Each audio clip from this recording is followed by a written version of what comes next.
हिंगोली जिल्ह्यात कडक उन्हामुळे झेंडूच्या फुलांची शेती धोक्यात। काही दिवसांपासून कडक ऊन पडत असल्याने झेंडूची रोपं सुकल्याचा प्रकार। गडचिरोली जिल्ह्यात पावसाने दडी मारल्याने पेरणी केलेल्या पिकांवर मोठा परिणाम। शेतकऱ्यांवर दुबार पेरणीची वेळ। पाऊस पडत नसल्याने शेतकरी चिंतेत। वाशिम जिल्ह्यात जून जुलै महिन्यात झालेल्या पावसामुळे 23,723 शेतकरी बाधित। या काळात 25,201 हेक्टरहून अधिक क्षेत्रातील पिकांचं नुकसान झाल्याचा प्राथमिक अंदाज। नाशिकच्या निफाडमध्ये अज्ञाताने 700 क्विंटल कांदा जाळला। आगीमुळे शेतकऱ्यांचं 7 लाखांचं नुकसान। शासनाने मदत करण्याची शेतकऱ्यांची मागणी। बीडच्या परळीत रागाच्या भरात भावानेच कपाशी पिकावर तणनाशक फवारलं। तणनाशक फवारल्याने कपाशीचे पीक उद्ध्वस्त, लाखोंचं नुकसान। पंचनामा करून नुकसान भरपाई देण्याची शेतकऱ्यांची मागणी।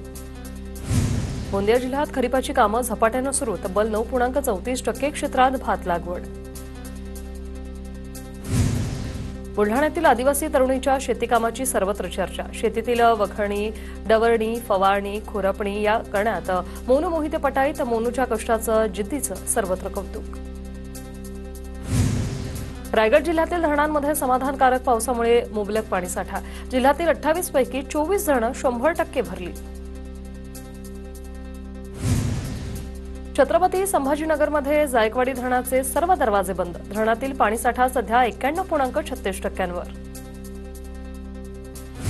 भर पावसाळ्यात बुलढाण्यातील सावरखेड गावात पाणी टंचाई। पूर्ण क्षमतेनं भरलेलं पेनटाकळी धरण जवळ असतानाही गावात पाणी पुरवठा नाही। जिल्हा प्रशासनानं पाणी देण्याची मागणी। सिंधुदुर्गातील तिलारी धरण पर्यटनदृष्ट्या अधिक विकसित करण्यासाठी आमदार दीपक केसरकर यांच्याकडून पाहणी। जलसंपदा विभागाच्या अधिकाऱ्यांसोबत बैठक घेऊन विविध सुविधांचा घेतला आढावा। अमरावतीमधील हमालपुरा ते राजकमल चौकाकडे जाणाऱ्या पुलाला तडे। उड्डाणपुलावरील जड वाहतुकीला बंदी। सार्वजनिक बांधकाम विभागाचा निर्णय। जळगावच्या चाळीसगावमध्ये बहाळ गावाला जोडणाऱ्या गिरणा नदीवरील पुलाची दुरावस्था। पुलाला दोन्ही बाजूंनी सुरक्षा कठडे नसल्याने वाहनधारकांचा जीव मुठीत घेऊन प्रवास। लवकरात लवकर पूल बांधण्याची ग्रामस्थांची मागणी। जळगावच्या मुक्ताईनगरमधील नगरपंचायतीच्या इमारतीची दुरावस्था। इमारत जीर्ण झाल्याने ठिकठिकाणी स्लॅबचा भाग कोसळण्याचा प्रकार। गेल्या अनेक दिवसांपासून नाशिककर खड्ड्यांनी हैराण। नाशिक शहरातील रस्त्यांवर मोठमोठे खड्डे। पुण्यातील भोर कापूरहोळी रोडची दुरावस्था। रोडच्या दुरावस्थेविरोधात नागरिक आणि विद्यार्थी आक्रमक। जोरदार घोषणाबाजी करून निषेध व्यक्त करत रस्ता दुरुस्त करण्याची मागणी।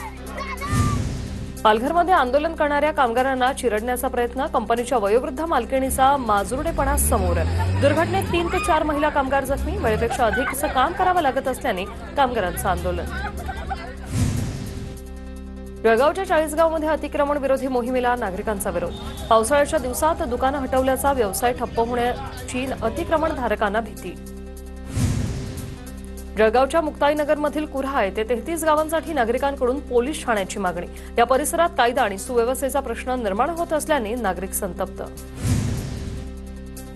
जळगावच्या जळकी गावात वाढीव वीज बिल दिल्याने ग्रामस्थाला राग अनावर। संतापलेल्या ग्रामस्थाकडून सबस्टेशनवर जाऊन 12 गावांचा वीज पुरवठा खंडित। महावितरण कर्मचाऱ्यांकडून पोलीस ठाण्यात तक्रार। वाशिम शहरात वाहतूक पोलिसांच्या दादागिरीचा प्रकार समोर। पोलिसांनी फळ विक्रेत्याची गाडी उलटी केल्याची संतापजनक घटना। संबंधित वाहतूक पोलिसावर कारवाई करण्याची मागणी। सोलापूरच्या करमाळा तहसील कार्यालयावर पोटेगाव ग्रामस्थांचा मोर्चा। पाटेगाव येथील सौर ऊर्जा प्रकल्प रद्द करण्याची ग्रामस्थांची मागणी। रत्नागिरीच्या चिपळूणमध्ये वीज बिलावरून महाविकास आघाडीने महावितरणच्या अधिकाऱ्यांना जाब विचारला।